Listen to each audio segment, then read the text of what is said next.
Welcome, everyone. We appreciate you joining us for this episode of the Water Prairie Chronicles. I have a guest with me today who I have been looking forward to meeting a long time and introducing you to. We actually met several months back, maybe it's been more than several months back, and had so much fun talking that we never even recorded. We were enjoying our time together so much. So today we promised that we would hit record so that we could share this part of it with you. Melissa Ortiz is with us. She is the Senior Advisor for Able Americans. Able Americans is a program created to support Americans living with intellectual, developmental, and physical disabilities, and they also create policy to support them. So, Melissa, welcome to Water Prairie. Thank you. Thank you for having me.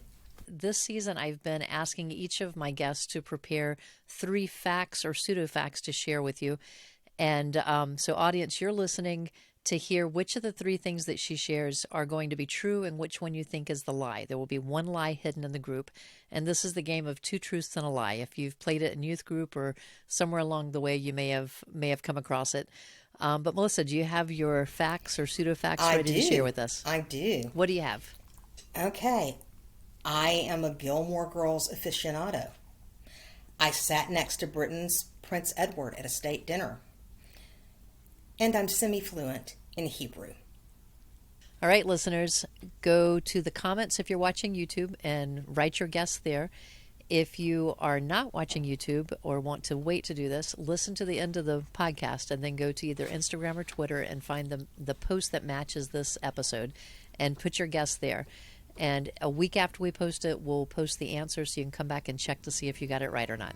Welcome to the Water Prairie Chronicles, a podcast created to encourage and support parents of special needs children. I'm Tonya Wallum, and I'm glad you're here. So, Melissa, today we're going to be talking about a topic that I have not been able to bring to the podcast yet, and that is the topic of Spina Bifida.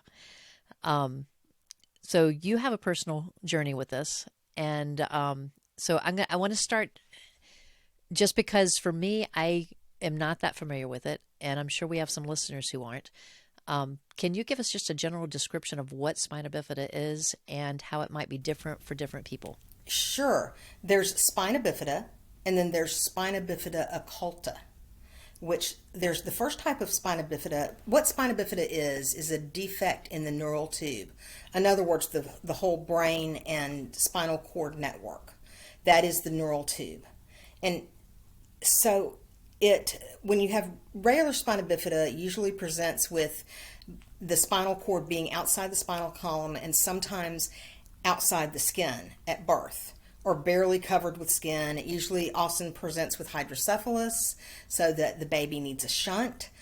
Or you can be like me and be misdiagnosed as having cerebral palsy and have Spina Bifida occulta that I did not receive an official diagnosis of having Spina Bifida occulta until I was over 40 years old and living in DC. I was 42 years old when they finally diagnosed it. So I grew up thinking I had cerebral palsy, but the more research that I did, the more I knew that was just not the right diagnosis. And we also did not figure out until I was an adult that I had hydrocephalus. Everybody always talked about my head being big, too big for my body, and I would joke and say, well, that's fine. Jackie Kennedy Onassis had the same problem, and she always looked great in pictures, so maybe that means I photograph well. My mouth has been a huge blessing. My quick tongue has been a huge blessing, but also a huge curse growing up. But getting back to the Spina Bifida, it can cause anything from a limp to quadriplegia, being paralyzed in all 4 limbs. For me, because it was not obvious, we never, and even the cerebral palsy diagnosis was not put on me as a label until I was about 6, and starting school and needing services and working with the March of Dimes as a poster child and all those things. And so you sort of have to have some sort of diagnosis. And so that's how that goes. But growing up not being like everybody else was very interesting. Again,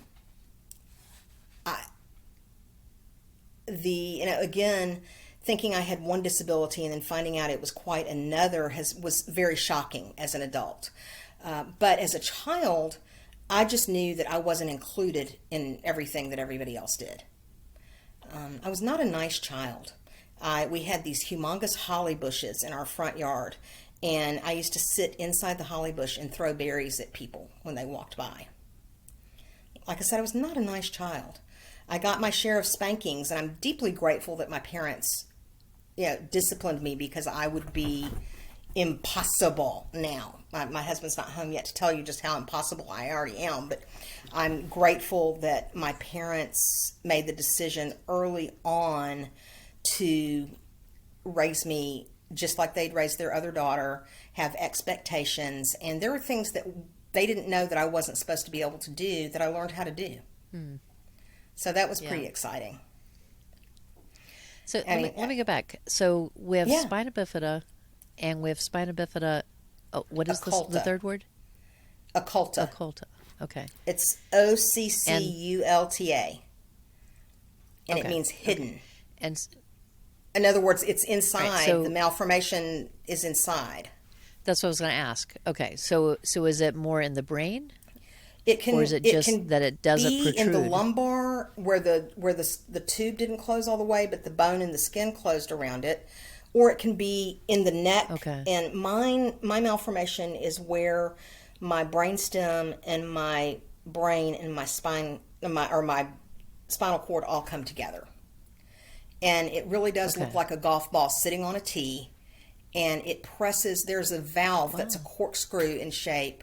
That controls the fluid between the head and the spine, the cerebral spinal fluid. And I, at any given time, either have too much fluid in my head or not enough. So I can't have a shunt because I don't remanufacture fast enough. I had meningococcal disease as a baby, and it makes perfect sense that I have spina bifida because I had meningococcal disease. It's a form of meningitis that you can go to sleep perfectly fine, just kind of sniffly, and just not wake up. My mother caught me before I went to sleep, and they were able to treat it. I was about 9 months old, and then I had bacterial meningitis in high school, and then I had viral meningitis twice when I was teaching school, and it all makes, and somebody said, how could you possibly have got meningitis so many times? But when you understand it from a spina bifida perspective, the valves and the meninges are not formed properly, so they can't do their job, and so they get inflamed. I always know part of my service dog's job is to tell me when there's too much pressure in my head. It's something, my chemical smell changes, and she can tell me. But I also have gotten to start to feel it. I have a petit mal seizure often when that happens. And I start to feel like somebody is taking my head and shoving me underwater against my will.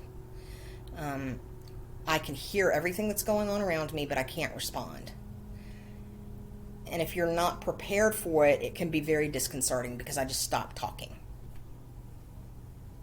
Now, is that because of the hydrocephalus? Yes. Is that the part that causes that? Okay. Yes. And it's not the spina bifida part, it's the hydrocephalus part.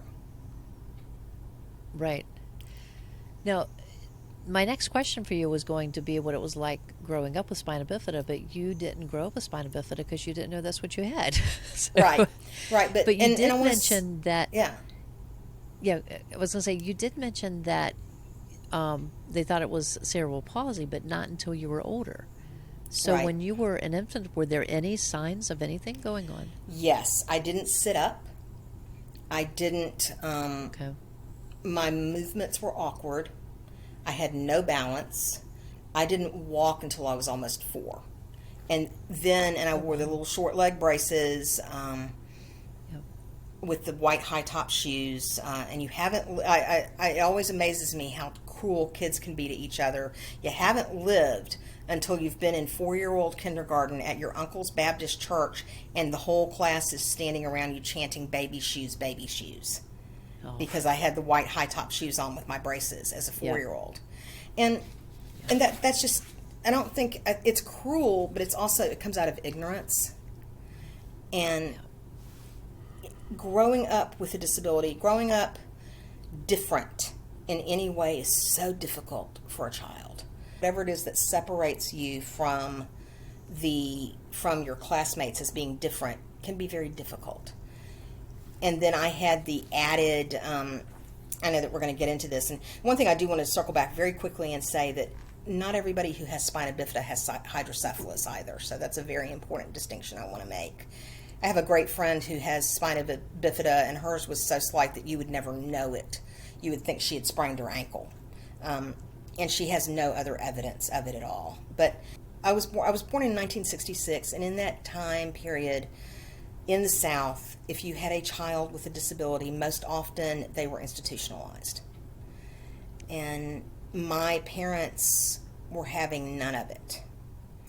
And my mother made a very brave decision in upper middle class, white gloves and party manners Atlanta, that I was going to participate in everything else my peer group did. And didn't always make everybody happy, and it wasn't always fun, but I'm deeply grateful that she did that. My father died when I was 5, so that's why you'll hear me talk about my mom raising me. He was heartbroken by the disability, but he loved me unconditionally, and I do know that. That's been made very clear to me throughout my life. My mother was an amazing role model because I can't was not an option. My nickname is the Queen of Creative Alternative. And it wasn't meant as a compliment when it was plastered on me, but it has served me incredibly well in getting things done in life. Yeah. Yeah. And so that's that. But the therapy, physical therapy. Other kids got to go to the beach all summer. I went to physical therapy 5 days a week during the summer because Mom didn't want me doing it during school because she didn't want me to miss anything. Oh, right. I come from a long line of teachers. I was a teacher, my mother was a teacher, my grandmother was a teacher, my great-grandmother was a teacher, and my great-great-grandfather was a teacher. And I think his father was also a teacher. So, I mean, that's 6 generations. And wow. So that's a nice way of saying that I come from a very long line of bossy people. But at the same time, I also come from a very long line of people who valued learning. And my mom's mom, when she realized that I maybe had a little more going on in the brain than other 3-year-olds did, she taught me to read. And it was the best thing and the worst thing she could have done. Reading has been such an escape for me, but it has also been, when I started first grade and I was reading on an 8th grade level, my teacher wasn't real thrilled when they showed up with this kid that wanted to check out Chitty Chitty Bang Bang, and then proceeded to read it aloud during story time. So, not what she had planned. So. No. Now, you mentioned that you have an older sister. You had mentioned that you had a sister. I'm assuming that she was an older sister. Yes. Can you describe what it was like growing up, having a disability, and having a sister around?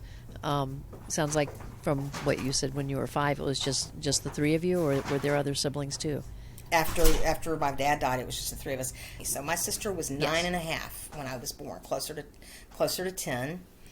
She decided very quickly. My mother was very, very sick when she was pregnant with me, and she was actually, they tried to convince her to have a DNC because she was placenta previa and hemorrhaging. And my parents were not Christians at that point, but they just made a decision that they were going to have a baby. And they had been trying for 5 years to have me, and so my mom went to bed, and finally, at what they could kind of calculate, because my parents had been apart the summer that my mother got pregnant, she was away in graduate school, so there were only minimal number of times that they could pinpoint. So when they could pinpoint the end of the 7th month, they just told my mom, they said, "We have to take this baby right now, or you're going to die. The baby's not going to make it. We can't find a heartbeat." So my sister, who is very athletic and very she's an Olympic caliber equestrian, and she now has her own stables where she trains young riders. And she is one of the strongest women I know. And all of a sudden, she went from being the only child to her mother being in the hospital with the little upstart that was coming. The little upstart coming early, so nobody was prepared. And when they brought me home, I lived in a turkey box for 3 months because there was no bassinet. Wow. And my mother had to have. My father was a meat packer and meat salesman, so that's why we had the turkey boxes. Okay. I was going to ask, but yeah, exactly. So I better give some context on that. Yeah. And they, as I grew up and after I became an adult, I suddenly understood her perspective. I would not have really taken a great liking to me either if I had been in her shoes, because her mom was in the hospital for 6 weeks before, I was born. Right. Mom has to have a hysterectomy, a cesarean section and a hysterectomy to save her life. I live and I come home and I'm barely 4.5 pounds and I have all these needs. Wow. So she kind of got shoved to the side, and I became the center of all family dynamics. And that is the way I've seen so many families, and I have such a heart for siblings of disabled children because they get shoved aside, and it's not to be mean. It's out of necessity.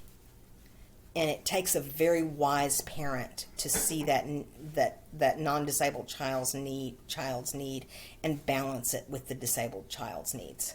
Right. I'm going to make a little note here for our listeners. Melissa and I are going to talk again specifically about siblings and parenting more than one child.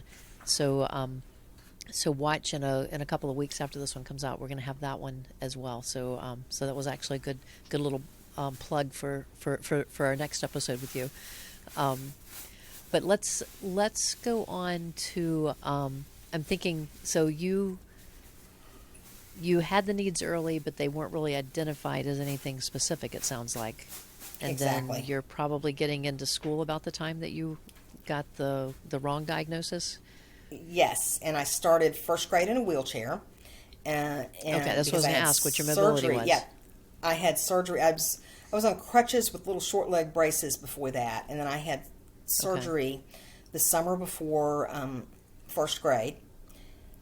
I started first grade in a wheelchair after spending the summer in plaster from the hips down with a bar between my knees and a bar between my ankles. I looked like a triangle.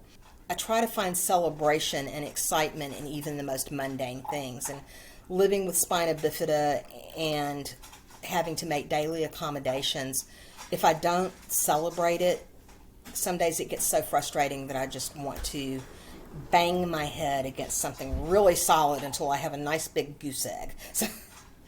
So you had the surgery, you started school, you were in the wheelchair. Did you remain in a wheelchair after that point, or did you regain mobility? I stayed in the wheelchair for the first half of the school year, and then I went back to the crutches and the braces, and then by the end of the school year I was able to be without the braces, but I used the crutches all through that year. And then by the next school year I was just mobile. I had bad balance and I walked with my hands out. Right. I asked at one point, I said, why didn't anybody ever have the idea of having me carry an umbrella, because that would have kept my arms close to my body while maintaining my balance. Physical therapist looked at me and said, I'd never thought about that. I said, well, that's what tightrope walkers do. Yeah. And she said, no, tightropers hold their umbrella out like that. I said, well, that would have been kind of cool. So, but you probably from what you've described, you probably would have enjoyed that having your umbrella. And going back to being in first grade in a wheelchair, they wanted to put me in the special education classroom. And my dad had died by this point. My mother said, absolutely not. Her brain is fine. And she went and talked to the first grade teacher that I had been assigned to, and the first grade teacher said, I am perfectly fine with having her in the classroom as she is. We lived right across the street from the school, so if there was any emergency, my mother could come and handle it. or somebody that I knew and trusted could come and handle it. Well, what they didn't count on was the game that my classmates would make out of sending me home at the end of the day. Take her to the top of the hill and hit and let go. She'll make it home. You know, there was a retaining wall at the end of the driveway. I didn't always stay in the wheelchair when I hit the retaining wall. No. So I had to learn to wear a sash around my waist in the chair, now, so that I didn't fall out of the chair. Did you want them to push you down to your home? I loved that it made me feel included. Okay. I felt included, and I felt like we were playing. I have since talked to some of those classmates, and they were like, well, we just wanted to see what would happen if we did that. Yeah, as adult, it's really funny as an adult, you look back on some of the things that you did as a child, and you sort of think to yourself, that was really not very nice, or not very helpful. Right. But it was really entertaining. Well, and at least they're honest. That was what it was, and like you said, you like feeling included. But I'm thinking that retaining wall, there's got to be a story behind that for you to have mentioned that.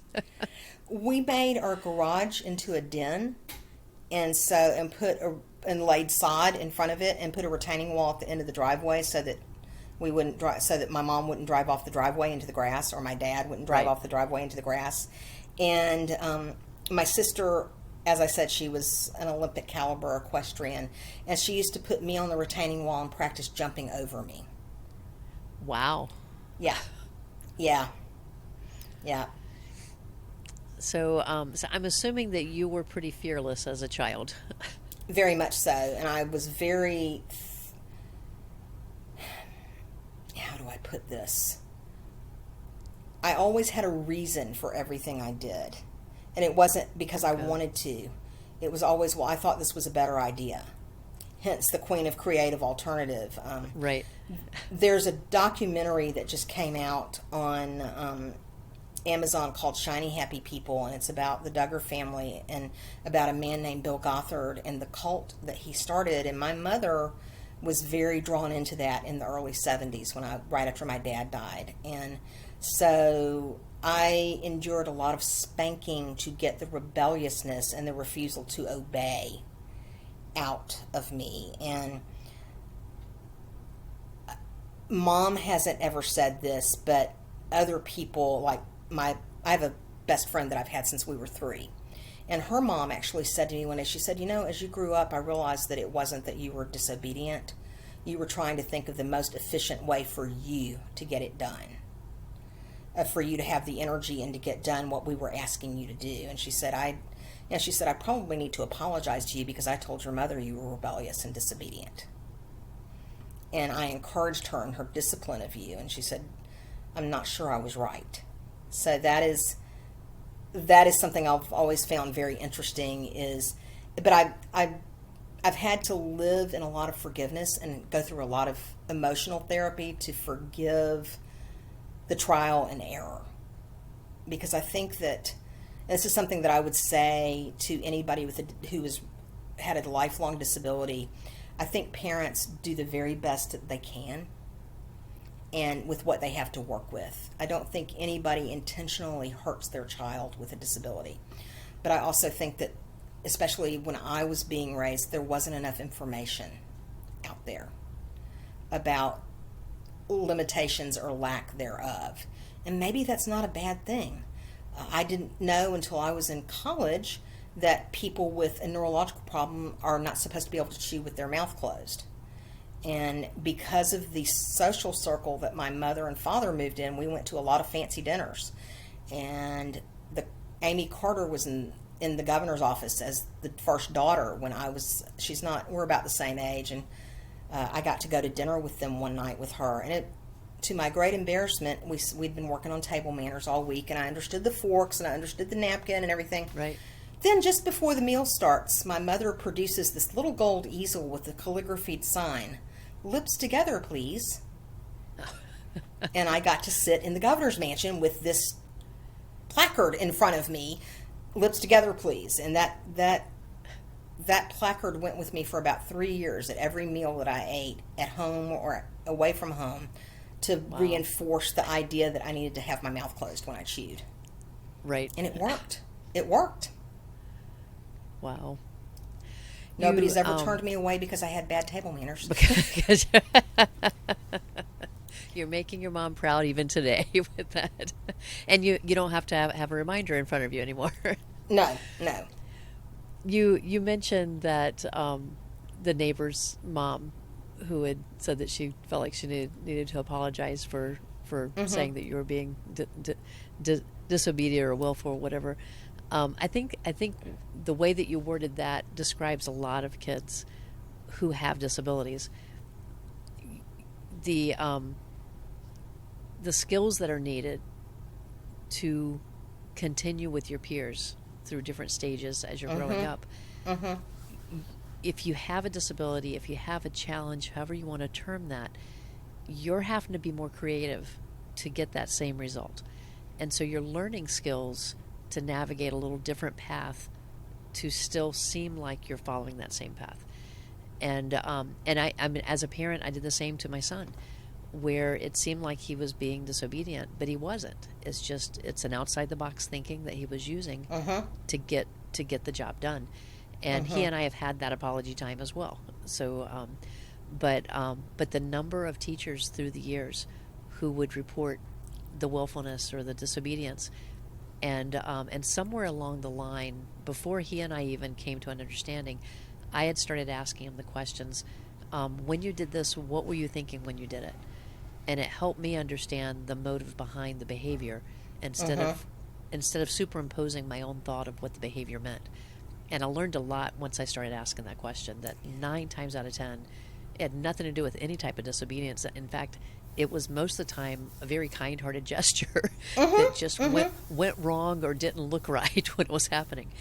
And so I think that's what's happening. But looking forward, though, the skills that are developing are strengths that each person if you've gotten to that point where you can start devising your own creative way to get to things, those are skills that are going to last you a lifetime with it.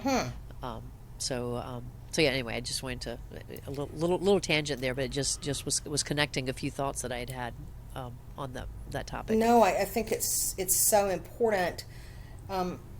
Children with disabilities have self-image problems anyway, and then to be told that they have a character flaw such as willfulness, it's painful. It's frustrating because you're being judged all the time incorrectly. Exactly.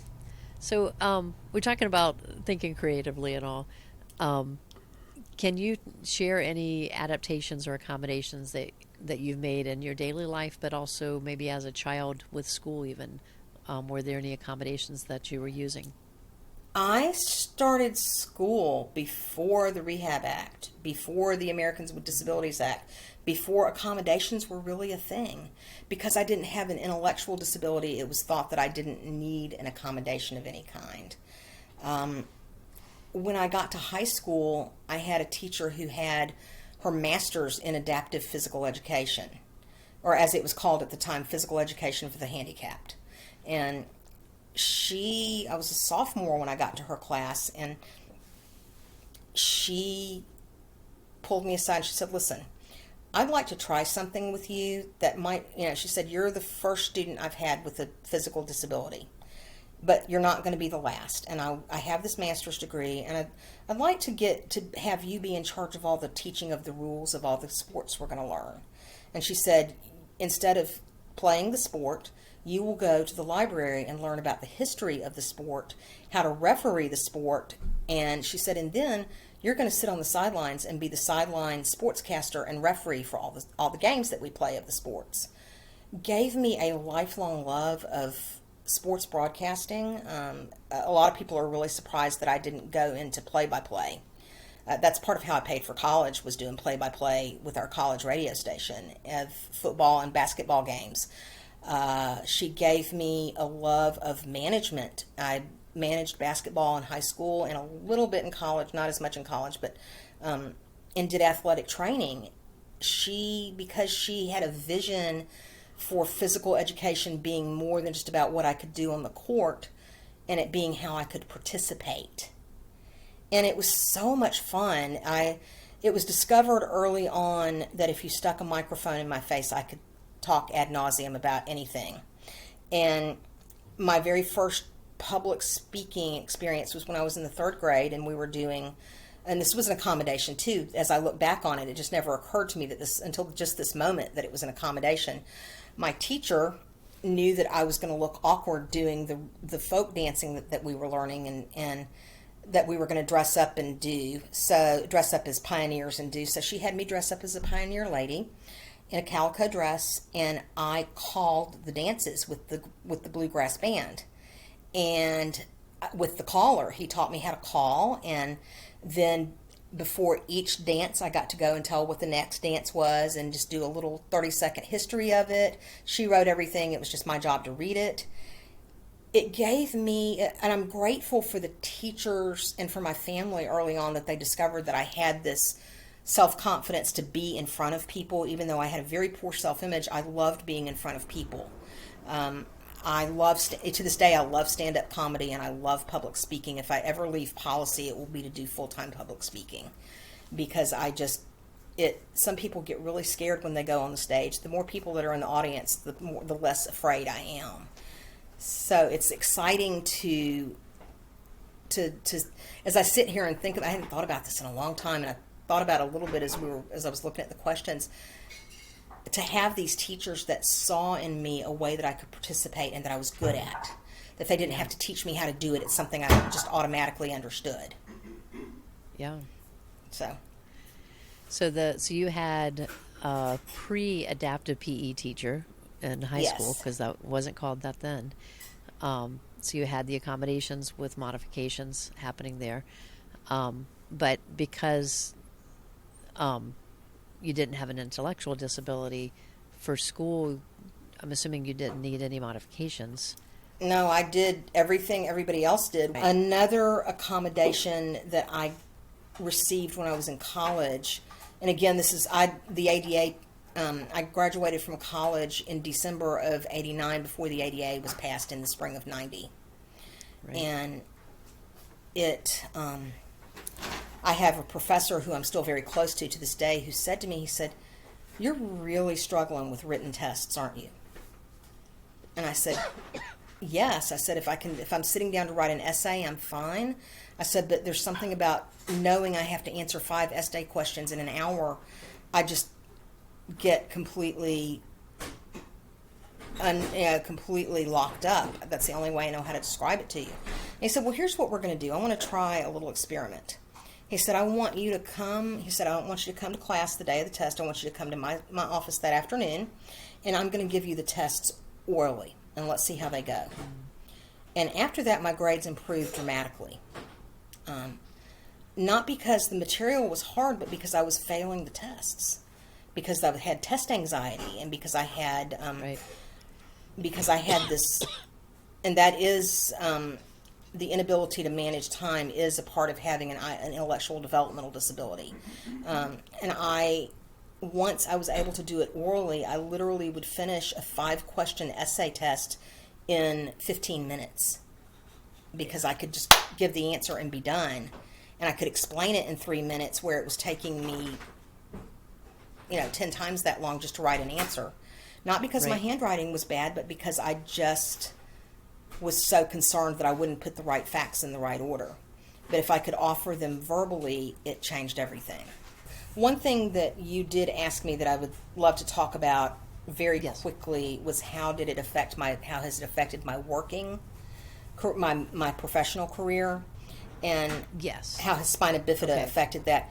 Well, it has affected it, because I started a new job in September, and I worked from home sort of during that month, but I was very sick with the bladder infection. Bladder infections are very common for people with Spina Bifida. Any office that I work in has to be accessible with an accessible bathroom. I don't have quite that luxury yet at my office. We're making some accommodations. We have just gotten an amazing grant to help us update our building and make it ADA compliant, which is pretty incredible. And I'm excited to get to be. It's actually our vice president that's going to be overseeing everything. But I told him I was going to ride second because it's ADA related, and I just can't keep my Right. mitts off of it. So, Does ADA require that your workplace have those accommodations for you, or does it depend on the size of the business? depends on how many employees. Okay. Depends on how many employees.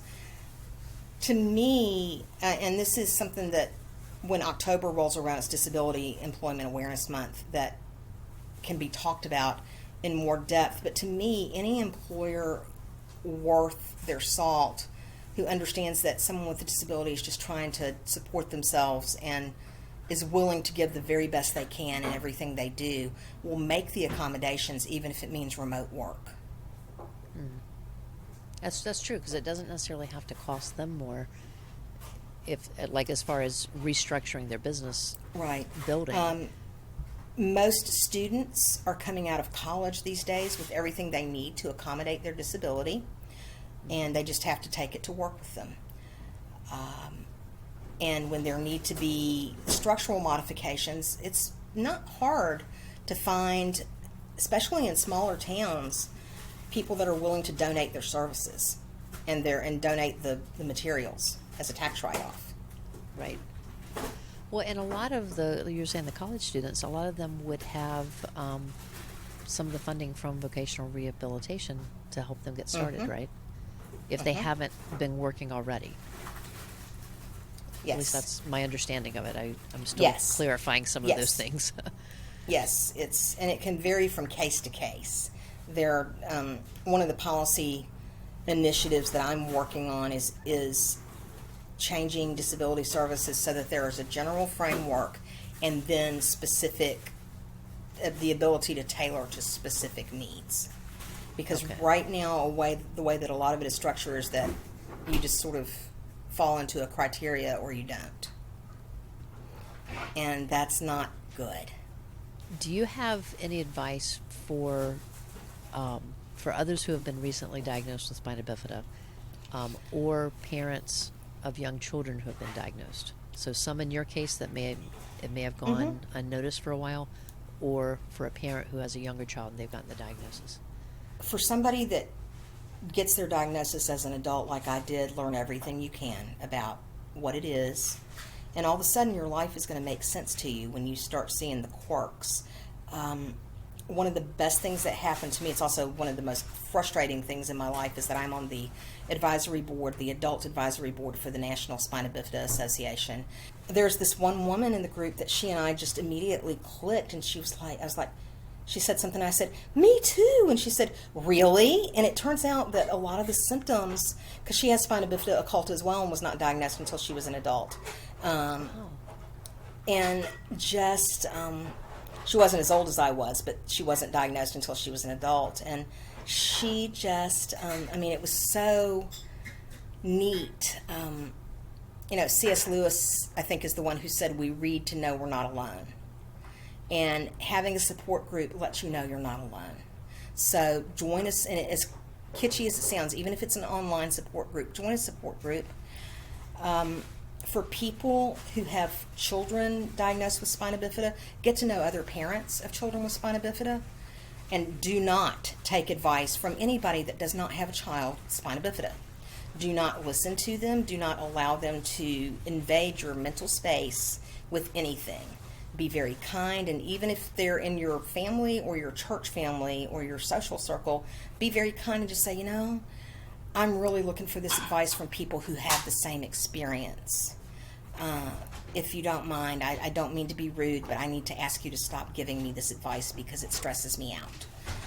Every time that I post on Facebook that I need prayer, I have to post the disclaimer of, I'm not looking for advice about this particular thing. I'm not looking for, if you want to post a verse of scripture to encourage me, that's great, but just pray for me, pray for Tony as he cares for me. Please do not give me any advice, because not everybody's situation is the same. And I had a friend in high school who said, "Melissa, if you would just walk enough, you would walk straighter. You're just not concentrating hard enough." And she still says things like that, not to me, but to other people now. As this was 30 years ago, and she's still saying things like that to people. I just simply don't talk to her anymore, and that sounds mean, but she meant well. She was trying to be encouraging, but to her, because she didn't understand, it was a matter of my not being able to. I wasn't doing something right, and if I would just try a little harder, then it would be okay. And I also would say to parents and to adults, get the very best medical care that you can get. If there's a doctor, when you do your research, if there's a doctor that you want to go see but your insurance doesn't cover it, call them and ask them if they will allow you to be an out-of-network patient and work out a payment system until you can be reimbursed by your insurance company. If you need something that you don't know where to find it, message me. I'm DC Bell on Wheels on Twitter and Instagram, and I'm Melissa D. Ortiz, melissa.d.ortiz, and on Facebook. And then my email is mortiz@nationalcenter.org. I would welcome the opportunity to find you what you need. Part of what I'm doing in my role at National Center is we're building an app that when it goes to full operation, you will be able to type in your zip code, your diagnosis, and what your specific need is, anything from catheters to an accessible church, and everything within 100 miles of your zip code that fits that parameter will pop up. And I'm so excited about this. So I was going to ask you about any projects. So when is that predicted to be out? I'm still building the database for it. So until I can and that entails, I'm right now working my way through all 50 states to see what disability programs are available in each state. I am working my way, somebody asked me, they said, how many people does able Americans have on staff? And I'm like, me. And we have our research team, but they're researching some other things. This is the building of the database, and I've begged for an intern, so hopefully I can find an intern that will come and work basically for free 3 days a week and do the research for me to pull that database together quicker, because I am torn between that and between getting out to meet policymakers who need to know about what we're doing and how we differ from other disability groups out there. Right. Excellent. Well, you've shared your contact information with us. We've heard about this. Listeners, you're going to be hearing more from Melissa. We're going to have a couple more episodes at least with her, and so make sure that you watch for those coming out in the future. But Melissa, thank you for spending some time with me today to help me understand more about spina bifida. I've learned a lot, and I know our listeners would have learned as well. But also just sharing some of your stories and picturing more what life was like growing up with you. So thank you very much. Thank you. Thanks for the opportunity. This podcast is made possible by support from our listeners. If you want to help offset the cost of producing the Water Prairie Chronicles, become a supporter at buymeacoffee.com/waterprairie. You've been listening to the Water Prairie Chronicles, a podcast created to encourage and support parents of special needs children. I'm glad you were able to join us today and hope to see you back next week for another episode of the Water Prairie Chronicles.